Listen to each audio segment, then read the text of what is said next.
La pandemia del coronavirus ha afectado a muchísimas economías del mundo. México no ha sido la excepción. Datos recientes indican que el desempleo formal ha aumentado dramáticamente. Se espera que esto continúe y que de persistir una pandemia muy larga, el daño a la economía mexicana sea sustancial. Mi nombre es Alejandro Castañeda, soy director del Centro de Estudios Económicos del Colegio de México y el objetivo de esta breve cápsula es platicar con ustedes sobre las posibles causas de la crisis generada por el coronavirus y una posible solución a ella. Lo primero que tenemos que establecer es que el daño a la economía va a ser muy fuerte. Las primeras estimaciones del Fondo Monetario Internacional a principios de la pandemia indicaban que se esperaba que México creciera a una tasa negativa del 6.6%. Sin embargo, debido a los recientes datos publicados sobre el crecimiento económico de los Estados Unidos en el último trimestre, el fondo ha anunciado que revisará el crecimiento para México hacia la baja. Los datos del Seguro Social indican que entre marzo y abril de este año se han perdido 685,000 empleos formales. Es muy probable que, acompañado con esta reducción de los empleos formales, ocurra una desaparición de muchas de las empresas que empleaban a estas personas. La desaparición de empresas formales no es algo trivial para la economía mexicana. De acuerdo a investigaciones del Dr. Santiago Levy, el sector más productivo de la economía mexicana es el sector formal. Asimismo, la literatura económica sobre crecimiento económico nos indica que el crecimiento de largo plazo de una economía depende del crecimiento de la productividad. Por lo tanto, si las empresas más productivas desaparecen con esta pandemia, las posibilidades de crecimiento de la economía mexicana se verán afectadas. La razón de la crisis es doble. Por un lado, vino un choque de oferta debido a la recesión que experimentó China por la pandemia que ellos mismos sufrieron y que afectó la cadena mundial de valor. Y por otro lado, vino una reducción de demanda por la necesidad de que la gente se mantuviera en su hogar para mantenerse a salvo de la enfermedad. Esta reducción en demanda es dramática. Por ejemplo, las ventas de autos de abril indican una reducción sustancial en las ventas de estos coches. Asimismo, la ocupación hotelera y la asistencia a restaurantes ha disminuido dramáticamente. En muchos casos, la disminución para este tipo de servicios ha sido del 100%. No debe permitirse que la crisis del coronavirus afecte a la sobrevivencia de empresas. Las empresas formales de las que hablaba anteriormente son empresas que son productivas y que existirían y pagarían impuestos de no ser que la crisis del coronavirus los hubiera afectado. Por lo tanto, cuando acabe la recesión, deberían de volver a operar en las mismas condiciones, pues son empresas que ayudan al bienestar de la economía mexicana y a su crecimiento en el largo plazo. De no existir un programa de rescate a las empresas, el daño a la economía puede ser sustancial, pues muchas de las empresas productivas desaparecerían y por lo tanto las posibilidades de crecimiento de la economía mexicana. Asimismo, un quiebre masivo de empresas puede generar una crisis bancaria sustancial, lo cual debe evitarse. La razón de por qué la economía se ve afectada de esta forma es que no existe un sistema de seguros que asegure a las empresas contra una ocurrencia como la que estamos viviendo. Muchas personas en el mundo compran seguros médicos con el fin de asegurarse contra la eventualidad de una enfermedad.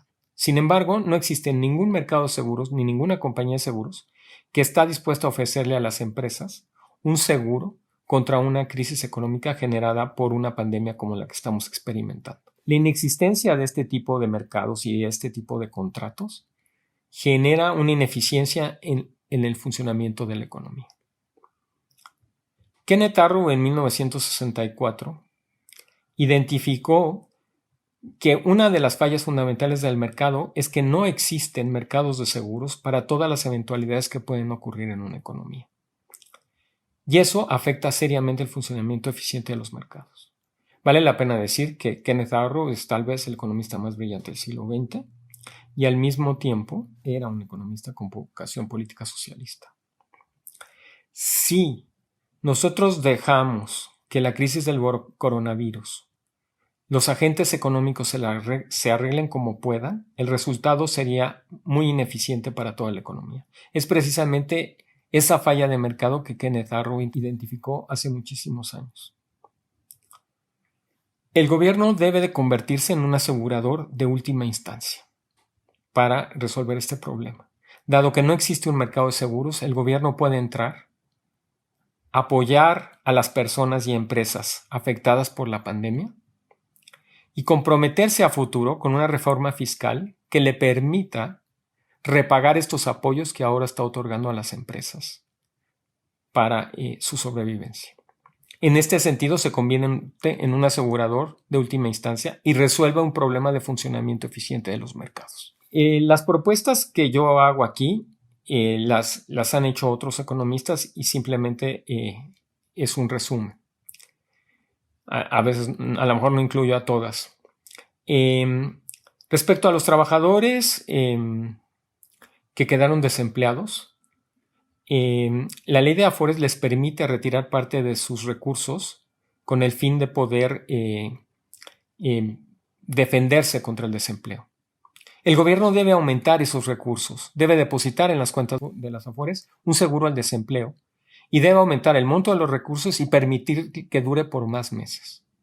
Respecto a los trabajadores formales empleados, el gobierno puede subsidiar a las empresas a cambio de que éstas no despidan a ningún trabajador. El subsidio puede ser un porcentaje de la nómina y puede limitarse solo hasta un cierto número de salarios mínimos. Asimismo, el subsidio puede ser progresivo, es decir, puede ser menor a medida que la empresa es más grande. Respecto a los trabajadores informales, se deben aumentar las becas Benito Juárez y se debe aumentar el monto que se otorga por las becas Benito Juárez. Asimismo, el Fondo Monetario Internacional sugiere utilizar los registros de electricidad para llegar a las poblaciones más marginadas del país y más afectadas por esta pandemia. También se pueden usar los registros sobre el pago de derechos de agua. El caso es tratar de hacer llegar un subsidio a esta población que va a ser seriamente afectada por la pandemia. Se ha argumentado que el gobierno no tiene flexibilidad fiscal para poder incrementar su gasto y entrar en este programa de rescate. El secretario de Hacienda recientemente declaró que las tasas reales de interés son muy altas y eso no le permite a México tener un endeudamiento fuerte. Opino que si las tasas reales de interés son muy altas es porque los mercados observan que México no asigna sus recursos públicos a proyectos que tengan un retorno garantizado que permita repagar la deuda a futuro. Si el gobierno cancela los proyectos con rentabilidad negativa, seguramente la flexibilidad fiscal del Estado aumentará y podrá entrar en esquemas de rescates como los que se mencionan acá. Se debe de instrumentar un esquema fiscal que sea creíble. ¿Qué quiero decir con que sea creíble?